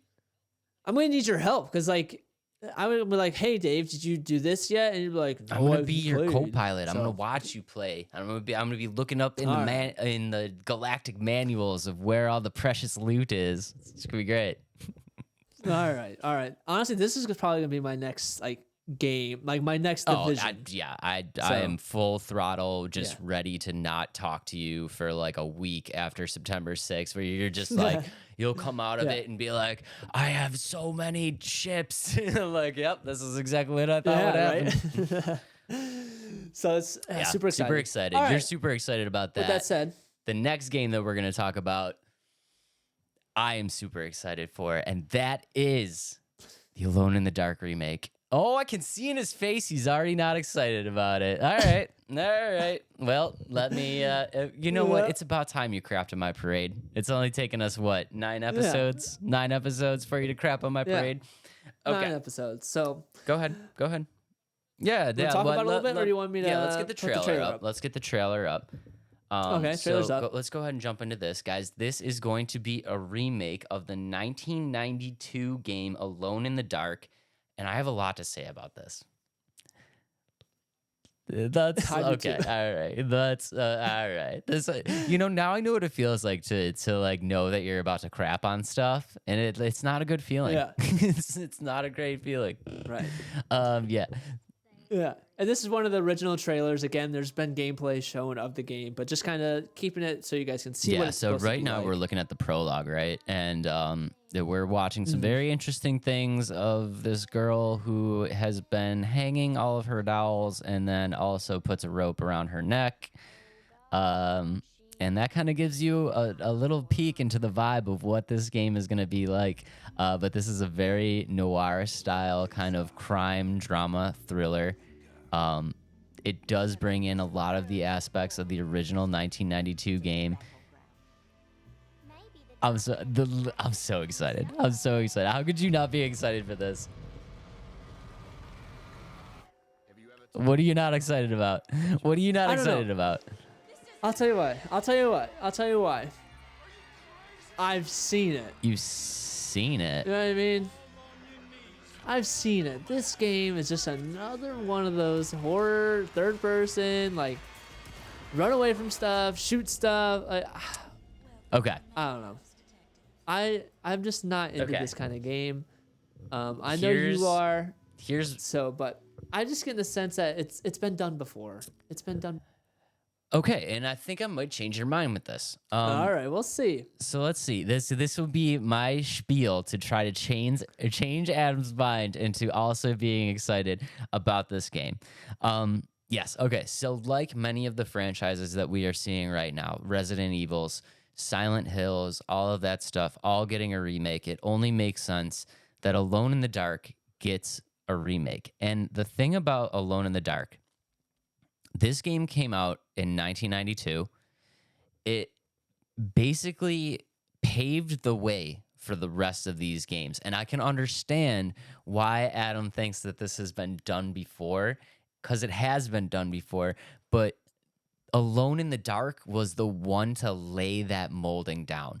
If there's no Alone in the Dark, there is no Resident Evil, there is no Silent Hill. Like, it's the first kind of like horror game that introduced any type of like actual gameplay, storyline, puzzles, like stuff like that. And I think you have to have a little bit of appreciation for that. I at least have a little bit of appreciation for that. They kind of paved the way for everybody else to come after them. And it only makes sense that the game itself gets a remake. I mean, that makes sense. But like I said, it just, they're all starting to look the same. And like Alan Wake 2 is just like showcased. And then I looked up this one. I was like, wow, these have the two same feel to it in terms of like, you get to play as two characters. It's solving puzzles and stuff like that. I'm not a puzzle guy, but Yeah. there's so many games that look the same in terms of like this Resident Evil, Alan Wake. It's just like, Okay. but I don't play them. So I don't play these games. So like, I shouldn't bash on it too much because it's just not a game for me. But I'm just getting the sense that they all feel the same. I can understand it. I can understand it. So this one is going to be from McCall Hedberg, who's the writer and the director of Soma and Amnesia, which have been clinically like praised as some of the best horror games ever made. So I already have a lot of high hopes for it there. I also have high hopes just in that the original creator of the Alone in the Dark game has approved this process along the entire way and has given like his seal of approval that this game remake is exactly what it should be and is like super impressed on it. It has my boy David Hopper from Stranger Things in it. Yep. He's going to be Detective Ed Carnby, and I think that is a perfect cast, right? So this needs to be a very kind of quirky character that can be, quippy and bring the humor, but also when it's time to be like drama based, gotta nail it. And I think that's a perfect cast for this. The plot is that you are that detective, and you are hired. And you can play as Jodi or Emily too. You can play as her as well. Yes, yeah. So I'm gonna touch on that. But the basic plot of the game is that you are hired to investigate the death of Emily's uncle, and also I don't want to give too many spoilers for people that haven't played the original game. But you're also investigating the Heartwood curse, this is where this like kind of ghostly kind of atmosphere comes into it. The game itself. So the thing that I love most about this game, so far from what I've seen and from what I remember playing in like the original game, is this is a scary game, but it's also a game with a storyline. Like it's also interesting, and it's like a mystery and like a drama, and there's a real storyline behind this, because I'm so used to, and like Adam says, I play a lot of these scary kind of horror games, and it's all about jump scares, right? So like we touched on Madison. Madison is a great game. It's it's super scary. I got tons of jump scares out of it. The storyline, nah. Nah. Right. It's kind of whatever. Like you look at games that like Demonologist and Phasmo and like stuff like that. There's nothing like contextually there. It's just jump scare after jump scare after jump scare, and this game promises to be much more than that, which I'm Right. super excited for. And I think that's partially why I'm not a huge horror games player, because like they get old. All the jump scares get old. Like I love Outlast. That's probably one of my favorite horror games that I have played all the way through. But after like the fourth time I was jump scared, I'm like, okay, I know it's coming. Like where's this big guy jumping at me next? Like I found with like there's repetitiveness to it. You're like, okay, I've been doing this for a little while. Here's a jump scare. Right. Doing this for a little while. Here's a jump scare. So that's you get used to that. Yeah, you kind of get in that pattern where it's like it's been X amount of time since a jump scare has happened, and you're in this certain situation, and you're like, "There's gonna be a jump scare here." You know what I mean? Like it became to the point where when I was facing, I can't remember the big dude that would chase you. It came to the point where I'd want him to come out, and I called it Ujukum, and I'd run right at him, and I'd jump to the side and run away, and like I just kept doing that over and over. And so, so I can totally understand that, and I feel like maybe if you watch me, kind of play this game and just kind of like maybe get a little bit more of a feel for it, it might be something that you're more interested in, but yeah, they're expanding on the original story, which was already really good. They're moving the fixed cameras that was in the original game, which is like kind of where Resident Evil got that, fixed camera kind of view, which I absolutely can't stand, to an over the shoulder view. So that's already an improvement.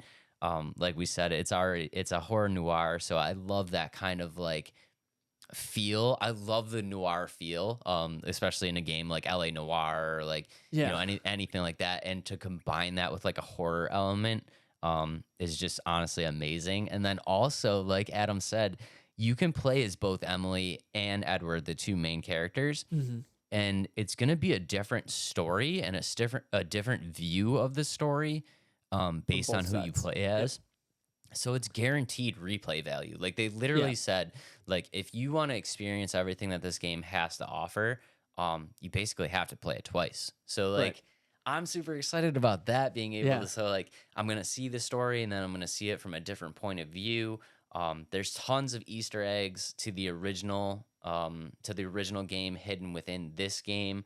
And it's like, it's intense. I actually thought that you would kind of be interested in this because it's more of like intense shooter combat than like. I will say that was the only cool thing I thought about this game, or I wouldn't say the only cool thing. I like the music choice too, like the dark, eerie jazz. I think that's cool because like like that horror noir. If the music isn't very good, like I kind of lose interest. Like I even said that when you're playing Lies of P, I was like, "Where's the music? Like this is kind of like it's." Kind of absent. It's missing something, and I thought that was kind of a cool. But the fact that you can melee the monsters, I think that's cool. Yeah, like kind of just go. Yeah, because like Outlast was great, and I feel like the not being able to fight back kind of aids to the experience and kind of gives you that eerie feel of like you have no way to defend yourself. But also like sometimes when you're playing it, aren't you just like, I wish I had a gun and I just like, or just something to like stun them so you can get like smack them and then you run, something like that. But yeah, I think that's definitely cool about the game. So I mean, I honestly thought Adam was going to be a little bit excited about this, and apparently he is not. But I'm not. I, on the other hand, am super excited about this game. If you guys are into the horror noir genre, or you're into, Resident Evils or Silent Hills or anything like that, definitely give this game a look. I definitely think that it's going to be worth the play. And honestly, the prologue is available now, demo version. If you guys want to just go check out the prologue, that is available now. And I will be doing, I don't know if you guys checked out the Lies of P review that we did already, but we will be doing another review on this game too. So I'm super excited for it. Look forward to drop. It drops October 25th, right before Halloween, so the perfect time for this game to drop. And even though Adam doesn't like it, I'm gonna make him like it. I'm gonna make him watch me play it anyway. So there's that. I will say, and kind of going off that, Dave said that the prologue's out. It is free, so if you guys are curious about that, it's free. I think it's called Grace in the Dark or something like that is the actual name of the prologue or something like that. Yeah, so the prologue has a weird name, but I did download it already just to make sure that I had it. If you are going to like the Xbox Live or Game Pass or like PlayStation Store or whatever, just type in Alone in the Dark and it pops right up. Yeah, it pops right up. But yeah, it is free, and I think it's gonna be pretty sick. So we'll find out. We will find out. We will find out who is right. Another game that I think is going to be pretty sick. That we're both excited about. Yeah, okay. We're both excited about this one. Let's go. Yeah. Okay. Because I was shocked to be excited about this one. I think the storyline of this one is pretty intriguing to me and seems really cool. Yeah. And just the mechanics of the game. That's being Banishers. Banishers. Ghost of Eden. New Eden. Yeah, Ghost of New Eden. Highly dubbed so far as the new Witcher, which is high praise. I will say that's going to be a lot to live up to if it takes the place of the new Witcher spot. But yeah, let's pull up the trailer. Yep. Because I think the trailer is really, really intriguing. Yeah. Again, this game, there is gameplay on it. This is just a story trailer. Just be sure to look out for that coming soon. Yeah. And if you guys are just listening, we're kind of getting an overview of the main character right now. Who's and the Red? world. Who's Red? The main character is Red. You will be playing as Red. And this is from the Don't Nod studio. You guys might recognize them from Life is Strange. That's kind of their claim to fame. Yep. But what we're looking at right now is just a very eerie, like dark world, ghosts, specters. And then, so this is what I was super excited about. Just the way like your abilities look so cool to me. Yeah. So basically what you are in this game is you guys are a bunch of ghost hunters, and you've sworn to protect the living from like the evil spirits of like the realm, right? So you're getting it's gonna be decision based. Yes, it's decision based. You're getting this very like ghostly vibe, right? So you can see again, if you're just listening, you can kind of see this like almost like a bluish tint like over this whole kind of over this whole gameplay, and like that kind of like represents like that kind of afterlife, like kind of cold kind of feel, and I feel like that like it translates throughout the entire world, which is awesome. And then we're also seeing like we're seeing these scary kind of like we're seeing these scary monsters and ghosts and stuff like that, and we're talking like these are big monsters, like like Dark Souls style, like boss fight kind of monsters, right? And like Adam said, I'm super excited about it. I think the abilities that you're gonna have in this game are gonna be sick. Yeah, and so you can actually you get to play as Red and his lover or wife. I don't know. They're supposed to be in love. Yes. Antia. I wonder if that's how you say her name. Antia. Yeah, Antia. And so it's not even spoiling too much. It's kind of shown in the description. Antia ends up dying and becomes one of these spirits, and that's how he gets his abilities to wield some of the ghostly spirit abilities, which so that's pretty cool. Yeah, so you can decide like kind of how you want to fight. You can decide, do you want to go more of that melee fighter kind of style that we were seeing a lot in the gameplay, or you can decide like, do you want to bring in like Antia's powers and like use like this like nether world kind of darker realm type of like witchcrafty magic in the fights and stuff like that. And I think the combinations of like what you're going to be able to do jumping back and forth from the traditional melee style into this like magical kind of ghostly vibe is going to be so sick. I'm super excited for it. And then like Adam said, it is kind of like, I dub this as like kind of like a choose your own adventure, right? Yep. So there are choices in this game, like, a lot like Life is Strange, where, this studio is very, very known for having choice-based games, but the choices in this game, from what they've said, is that they actually matter. Like, they actually really matter, and they drastically change the storyline based on what you pick.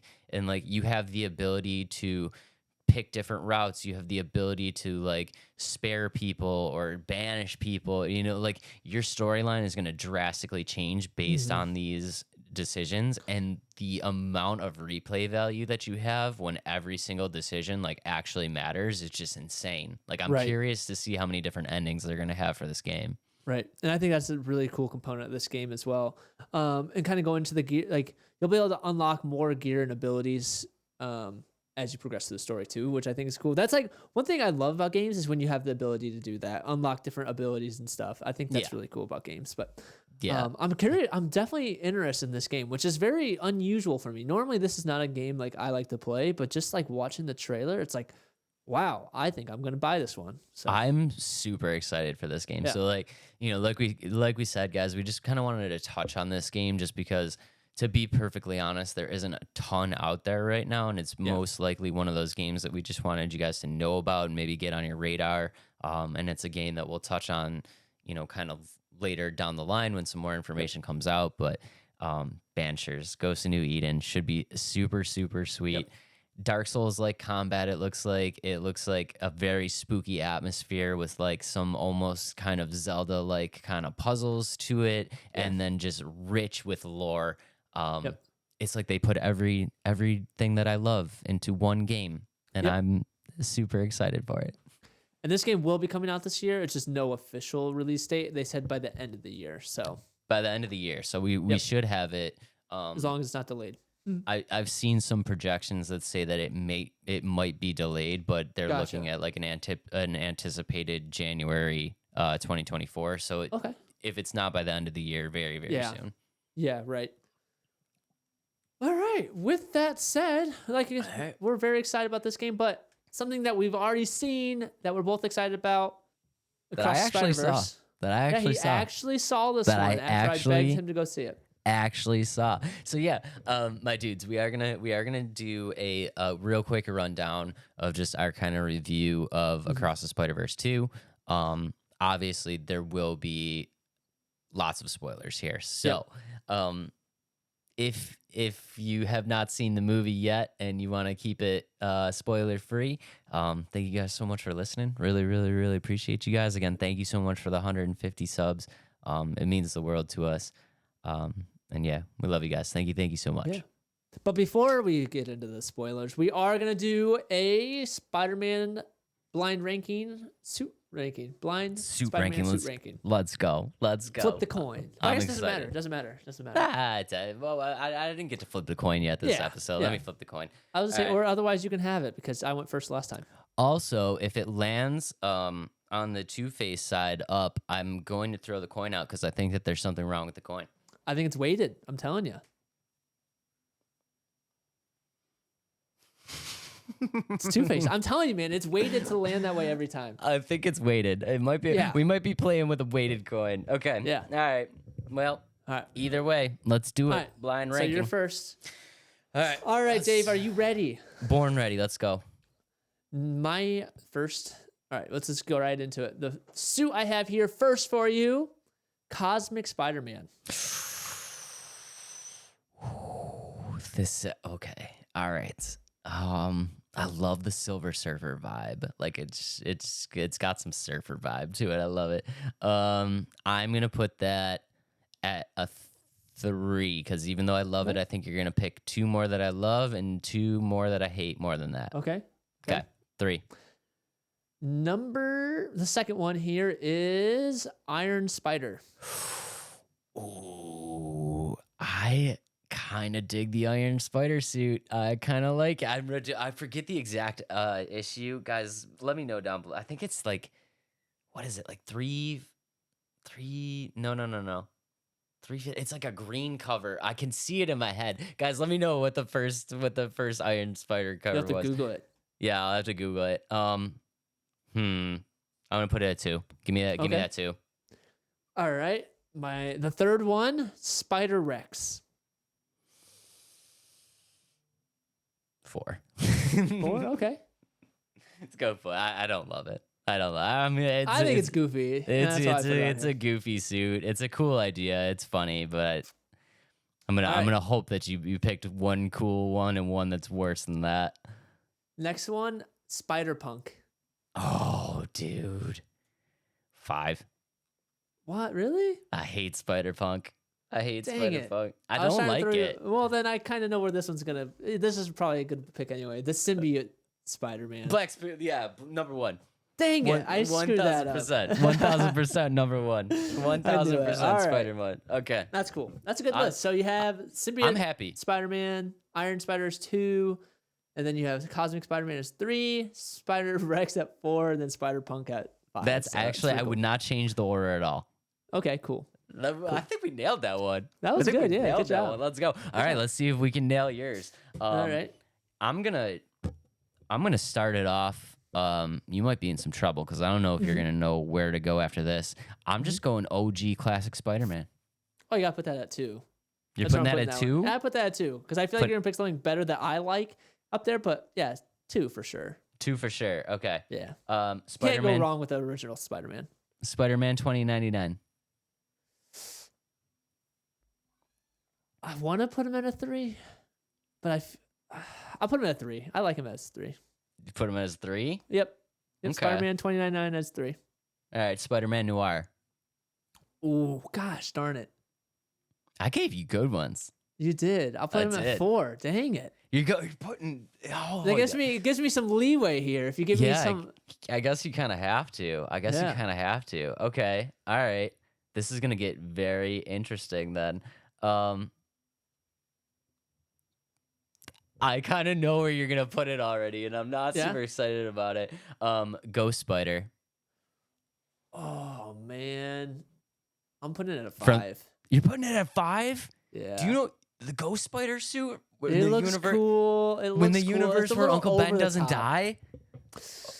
It's cool, but I hope you give me something a little better. I probably didn't now. You did. No, you're going to hate your first Shoot. one. You're going to hate it. Last but not least, ladies and gentlemen, Adam's favorite spider suit of all time is Spider-Hulk.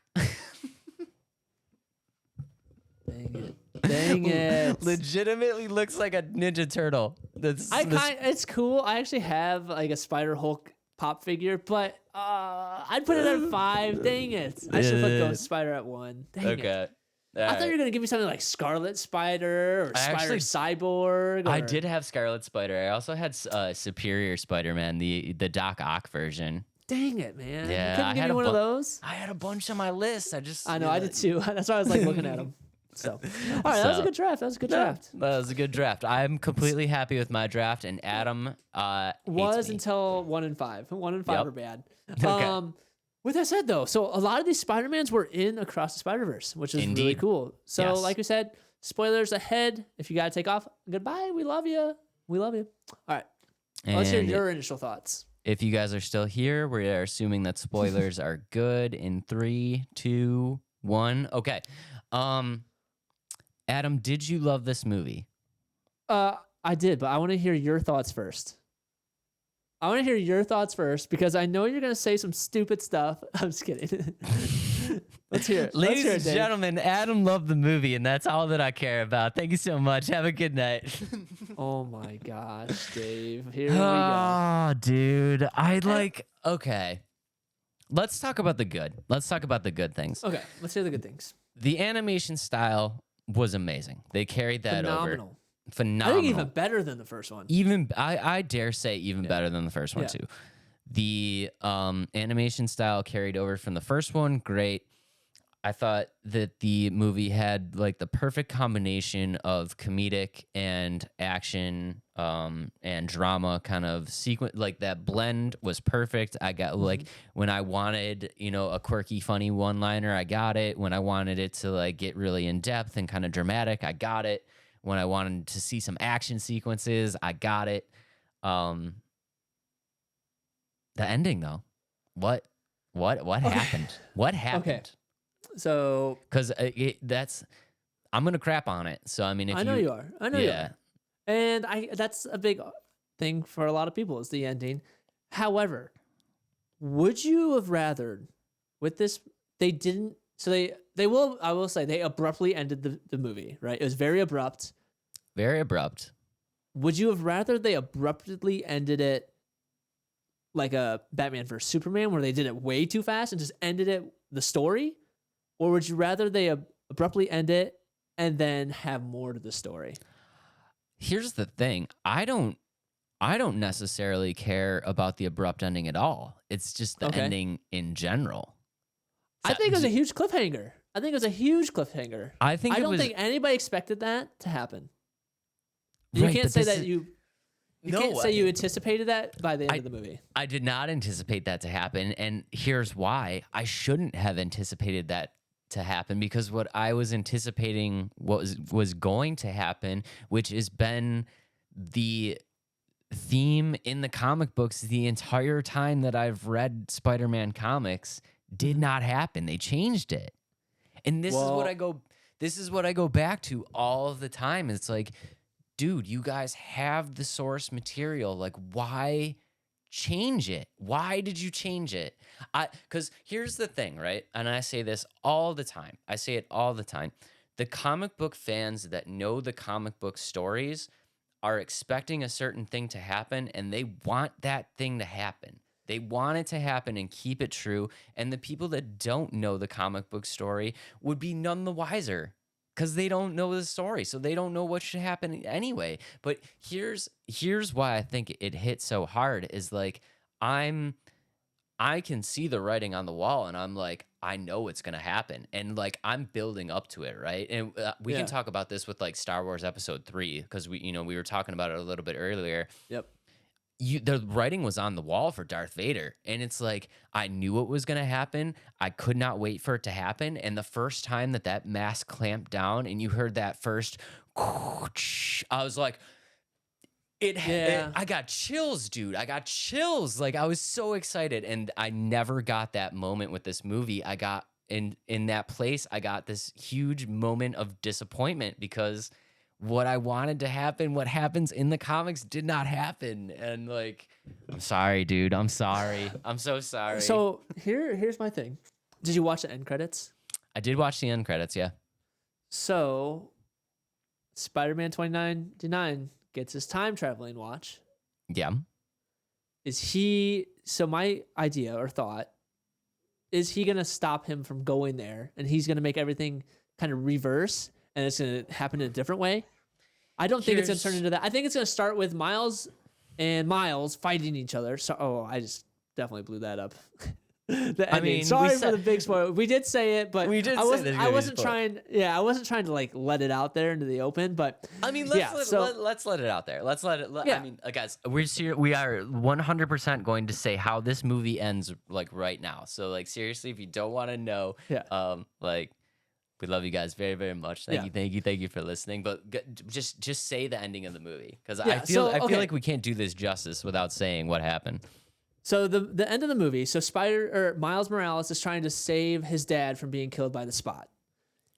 Correct. And in doing so, they were in the Spider-Verse, and Miles Morales gets put into the wrong universe because he had Earth 42's DNA in his blood. So the way it worked is like you get transferred back to the universe where you're from, and it had the wrong universe DNA in his blood. So he ended up going to this universe where Miles Morales actually is the Prowler and not Spider-Man. And Correct. and that's how it ended. Like, it was Miles gets trapped in this world, and the big cliffhanger is the face is Miles Morales. Okay. And yeah, that's kind of how it ends. And then Spider-Gwen's like, oh, he's in the wrong universe. I have to go help him. So she'll be coming over there. I bet everybody's going to fluctuate over to that one. Right. And here's the thing. So in the comics, I feel like a huge snob right now. In the comic books, Miles Morales is never the Prowler. But you got, I gotta go with what you're saying, because I've said it in the past too. But I don't know the Spider-Man comics as well as you do, so I think that's partially why. And here's the thing that really gets me, right? So the end of the movie, Miles Morales is transported to this universe. In this universe, his dad has passed away. And what ends up happening is he ends up seeing his uncle. His uncle's name is Aaron Davis. He Yep. ends up seeing his uncle. His uncle looks like in the comic books, his uncle is like a very like he's like a crime kind of dude. Like Lord, yeah. yes, he's not a good dude. He's not a good dude in the comic books. And like spoiler alert, in the comic books, Aaron Davis is the Prowler. Well, he's the Prowler in the first one, in the first Spider-Verse. Right, exactly. Yeah. So what were you expecting to see when he jumped Well, into no, what I'm saying is like, so he died as the Prowler in the first Into the Spider-Verse movie. You never Right. finished it. Right. No, but what I'm saying is It's this, a different universe. dude, this is what I'm saying though. This is the problem with like just going into different universes all the time. It just gives you a free pass to negate everything that's ever happened. I think it has to in the movie like this. It just makes the movie not worth it. I think it does. Because I think what's going to happen is, so they had this big event, right? Like, so it's big across the Spider-Verse, a Spider-Verse. So there's tons of Spider-Man. I wonder Right. with the next one, this is the final event that will be the Spider-Verse. I wonder after this, is the Spider-Verse going to be kind of disbanded because of what Miles did, and like they won't be able to communicate with each other again. But what's stopping them And then- from? Okay, And go then ahead. and then you won't be able to have all these alternate timelines. You'll have to focus on one specific, like you'll have to focus on, let's say Spider-Man Noir. Like you're going to do a movie about him and it's his timeline from the comics. You know what I mean? I don't know. I think they did it a cool way. I love this movie, and you can't say anything to make me think anything otherwise, but I don't know. I see where you're coming from. They strayed away from the comics, but they didn't in the first one though, because the Prowler was Aaron Davis. He died, and so he went to this. This is just another event, and it just completely flipped the switch. So Miles Morales is bad, which I think is cool. No, I think it's cool. That's what I was getting at, though. Like, I know Aaron Davis Prowler dies in the first movie, but like, this is my problem with like straying away from the comics and then also using this multiverse technique. Is it almost just gives him a free pass to just negate everything that's ever happened in the yeah, exactly. It all comes down to like how many movies can we make? Like, look, like everybody's thinking Into the Spider-Verse 3 is the last movie. What's stopping them from doing Into the Spider-Verse 5, 6, 7, 8, 9 as long as people are still buying tickets, and their explanation every single time is, oh, it's just a different universe. I wonder, okay, so they have so many Spider-Verses laid out now, right? Right. So now, let's say Across the Spider-Verse is Miles is that storyline's done. Like, we're not going to go back. We're not going to rehash that. We're going to go into Spider-Man Noir, or we're going into Gwen's Spider-Man next. You know what I mean? Like, they're going to keep it that way next. I don't know. But, like, the people are loving it, though. Like, if it was truly a bad movie and people were like, we don't see, like, we don't like this, you wouldn't see a 97%, like, audience rating. No. And you wouldn't see a Rotten Tomatoes rating of 97%. No. You know what I mean? It's and I think people are paying for these movies knowing what to expect in terms of, like, they're good movies. Yes, they stray away from the comics, but they're written well. If it was written bad, I think that'd be more of an issue. I mean, I understand. I understand where everybody's coming from, and like honestly, it's not a bad movie. It like up until the last 5 minutes, I was like, this is amazing. I don't know. Just for me, it didn't. I don't know. I just hate when they kind of do that stuff. It just really irks me for some reason. Like I just want more. I understand, but at the same time, it's original. It's better than them rebooting everything. You know what I mean? It's Look at better. Fantastic Four. They've tried doing the same thing Yeah. 3 times now. They've done Spider-Man 3 times. Like the live action, they've done it 3 times. I'll tell you what, I will watch Into the Spider-Verse 2 1,000 times before I watch anything Fantastic Four. So let's just There you put that out there. Like I said, I don't think it's a bad movie. I can understand why people like it. For me personally, I'm not a huge fan of the you know, like I said, like the multiverse, I feel like the having different universes gives them a free out. It's almost like when the movie ends and you find like the main character is just crazy or it was like all a dream. It Yeah. kind of just gives them a free out where you're like, ugh, you know, like I just wish it was more, you know. So, And I think that's what the third one's gonna be. It's gonna be more. I mean, I hope so. We'll see. We'll see. I loved it. Easily one of my favorite animated movies of all time. Maybe even up there, like my favorite movie of all time. I don't think it can take the top spot of my favorite movie of all time, but it is. But like it my is a good movie. favorite movies are like comic movie, like live action movies. Like I love Endgame. That was up there. Oh yeah, Infinity War. So like you know what I mean. So Yeah. but that's the level where I put this movie. I think it's that good. I'm just. And it's animated. It's like a kid's movie. So I'm just old. So my favorite animated movie of all time is Batman: Mask of the Phantasm. So it's all you know, right. yeah, it's not, still got favorite animated movies. I'm just an old man. So, but yeah, guys, love you guys very very much. Yeah, Adam, I'm sorry, dude. I'm sorry. It's okay. It's a good Hey, movie. I give it a it's 10 a out of good 10, so. movie. It's a good movie. I just wish it ended a little bit differently. So, but yeah, good episode, dude. Yeah, definitely. Yeah, that's it. That's it. That's everything, it for man. us We went tonight, through huh? everything. Real quick, guys, just shouting it out there again. Thank you again for the 150 subs. We really, really, really do appreciate it, and like we're super excited to watch the podcast grow and the channels grow, and just like see everything and hear all the comments from you guys. It really, really does mean a lot. So thank you for everything. Really do appreciate you guys. I love you guys very, very much. Thank you. Adam, what you got for him? And this, well, I got a few things actually. This is only the touch of the Game Fest stuff. We're gonna be talking a lot more about the upcoming games and betas and all that stuff. So just be a lookout for that. Next episode we already have planned with a good buddy of ours. So first guest of the podcast is gonna be next weekend. So we're super excited about that. And with that said, make sure to follow us on all social medias. Let's Talk Nerdy Podcast. If you guys are watching on the YouTube, please hit that like and subscribe. It really does help the channel grow.